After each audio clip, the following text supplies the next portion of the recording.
Happy Monday, everybody. All right. We have, hopefully, I will get this brain working by Wednesday when we have a double header. It's going to be a long night for us. It is the semifinal of the Canadian Championship. Yay. That'll be live on One Soccer. And the first semifinal will have two MLS teams going head to head. In fact, Toronto FC, CF Montreal, they met in the final last year. Montreal, victorious, hoisting the Voyageurs Cup. And Toronto, we know it's been an abysmal season. They're coming off a loss, this weekend as well against New York, a place they haven't historically played well in anyways, but they're 12th in the Eastern Conference. Meanwhile, you have Montreal, gentlemen, sitting in fifth. Garrett, do these standings matter in a one-game winner-take-all match, or does the way both of these teams play right now tell you you're putting your money on Montreal? Yeah, well, TFC still has difference makers in their team. The problem is that the structure right now that's being utilized, or what's being put out on a game-to-game basis, isn't good enough. Like, you understand the structure that Montreal plays, and they play within it. There's a clear identity. Bob Bradley's trying to establish that identity within Toronto FC. Some really good individual performances, game in, game out from Toronto FC, but it's difficult to go on and win games when you don't have a midfield. I keep on harping on this. Like, with the arrival of Lorenzo Insigne, everyone's like, well, you need a center back, you need a left back, you need this, but you need midfielders. Like, take Jonathan Osorio away from that group. Poor Michael Bradley's on an island. I don't care what system or how you want to play. When natural central midfielders aren't playing and you can't control that area of the field and you can't dictate the flow or pace of the game, you're playing at a deficit. Montreal has so many established, very good, physical, players that are ready to play in the midfield right now for that team. You heard Bob Bradley after the weekend's game that said that maybe some of these younger players just aren't ready yet.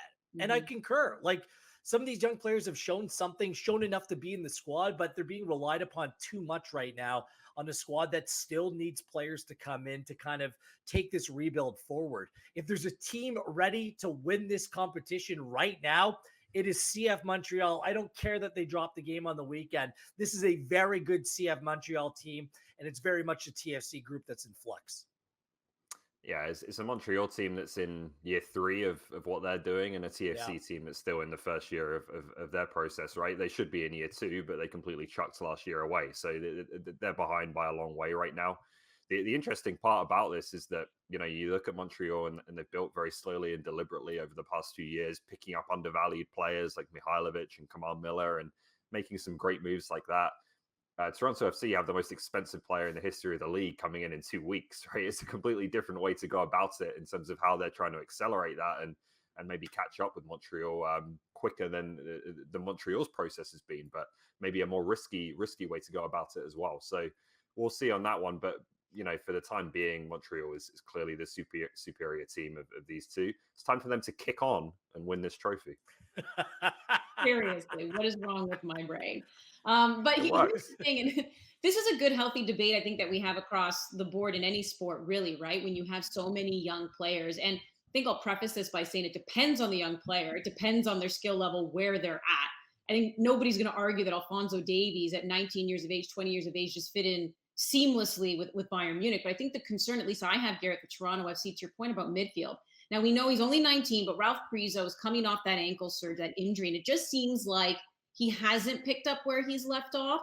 So I have a little bit of concern as well about a young player like that. And then when you're young and you're playing in an environment where you're losing, just like we can say players can learn what it takes to win when they're in a certain environment, they can learn what it takes to lose as well if they're in an environment that kind of keeps beating them down. Jaden Nelson, I think, is another good example.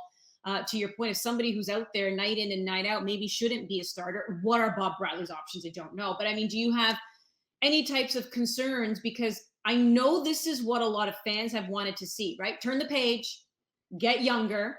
And I know you need to see that injection of youth, but is there just a little bit of concern sometimes that they can get too comfortable, subconsciously, that is, losing?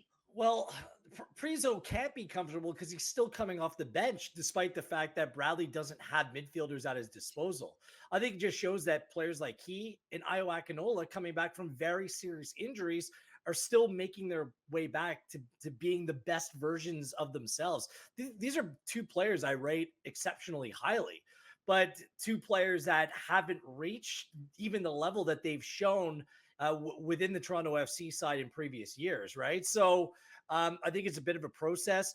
I think that TFC, they have to, in this transfer window, they have to go out and bring in some experienced midfield players.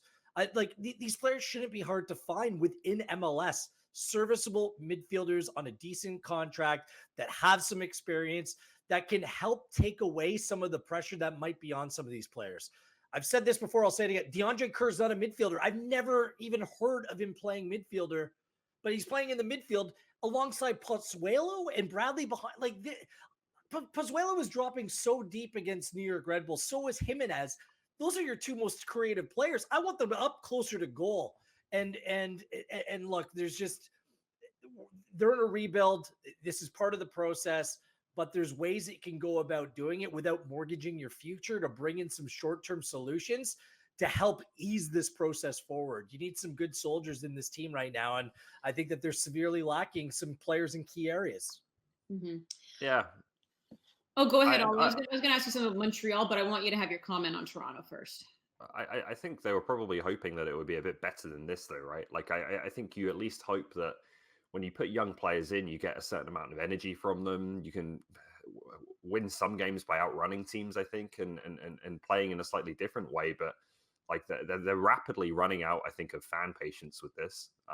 There are too many of those young players that just don't look quite ready yet. And they really need to address that in this transfer window. I don't think this is sustainable, what they're doing right now. So it's something, I think there was a hope, whether it was realistic or not, that there was, some kind of golden generation of young TFC players who are ready to come through here and take on first team roles very quickly. It's clearly not happened that way. There's a couple that I think have really big potential. There's some that I think are good young players that could be MLS players in the long term. But the idea that the TFC Academy at this point is ready to start supplying a significant chunk of the first team squad, I just don't think it's there yet. I wanted to ask Ollie if you were just a little bit concerned for CF Montreal with Georgi Mihailovic. We know that he has been out already a couple weeks, missed the window for the U.S. men's national team. And now we're hearing that he sustained another injury. Sounds like it could be an ankle injury during his recovery that could force him to miss another month. Now he's, a lot of other players have 7 goals, but he's right up there, top scorers, having already missed a few weeks. Are we concerned at all for Montreal when it comes to perhaps where the goals will come from? I think it will have an effect for sure. You can't lose a player like that and not feel it. I think in the position they're in, Montreal, and I think the ability they have when they're at full strength to go on winning runs, to pick up points over the remainder of the season, I think they'll be fine in terms of securing that playoff spot. I just think they're a good team. But they're going to feel his absence. That's potentially one way that, if you're a TFC fan looking for some kind of reason for optimism here, it's the absence of a player like that. But overall, I look at this Montreal team. I think they've built out enough depth now to handle that for at least the short term, if not the longer run. Yeah, they just don't have any other player like him in the team. Like, he's a true difference maker. He's the playmaker. He makes a Kyoto that much better. He makes a Torres that much better. What's dangerous for TFC is the fact that they haven't had that structure in the middle of the park, just having those natural midfield players, that the back four plays exceptionally high. That's a problem against players like Ibrahim, Kyoto, some of the players that can get in, love to get in behind the back line for CF Montreal. That's their way forward. If I'm Montreal, I sit back. TFC is a decent enough team in possession. They knock around the ball fine, but in transition, that's where really Montreal can do some damage in this game. Second semifinal game, we'll see Vancouver Whitecaps for the 3rd straight round taking on a CPL opponent. This time it will be York United. They defeated Valor in the preliminaries. Then it took penalties, but they defeated Cavalry in the quarterfinals. So now they're taking on York. And they have seemed to turn things around, Garrett. They've won 3 of their last 4 matches in league play. So what would it take for York United to upset Vancouver and be the first ever CPL team to be in the Canadian Championship final? Finding someone very quickly who can score goals. That would be a good start. York United, 6 goals on the season. They're a fantastic team defensively. They've only conceded 6 goals. Forge has scored 6 in their last 2 games. Like, it's just not the way forward. They need better players in attack.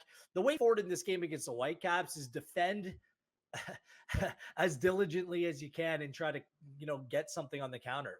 It's going to be a difficult game for York United.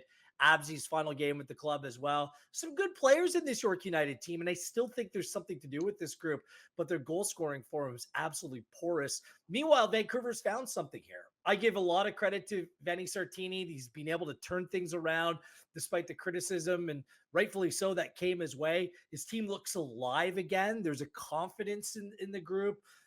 There's a consistent way of playing now, and the players are starting to tick over nicely. Cavallini back in the goals again, and they won the weekend, and Ryan Gold didn't even start that game. He was as close of a thing to Mihailovic for Montreal. He is that guy for Vancouver. So, Casado's back in the goals. Vancouver's played a lot better. I think they've simplified their game. They'd be much more robust defensively. That is their identity. Everything comes from that position, just being strong within their structure. So they're a much different team heading into the game this week than they were in the previous round of the competition, when there was some real big questions being asked about the Whitecaps ahead of the game against Cavalry. Yeah, it doesn't really feel like the stars are aligning for an upset here, or for York United, really. Vancouver playing, and I think it's been 6 weeks or so now, to be fair, that the form has been improving gradually. They're playing as well as they have done all season. And York, like, watching them at the weekend, it's a team that's stretched right now, stretched really thin, particularly in certain areas. I think they have goal scorers in this team. Obviously, Lowell Wright is away right now, but I look up front and I think there's players who are capable of contributing goals. I just don't think there's enough creativity. I don't think there's enough supply coming to them at the minute. And that's been, a product of injuries. Max Ferrari's back now, but I don't think he's fully fit. Michael Petrasso's out, and they always miss him when he's not available. You just look at what they've got in the wide areas outside of Absy, and there's not a whole lot of service coming. There's not a whole lot of players who can play between the lines in the final third and create in that way. It's been a real struggle for them to create chances outside of what Absy is providing from the left-hand side. So his departure isn't going to make things any easier, obviously.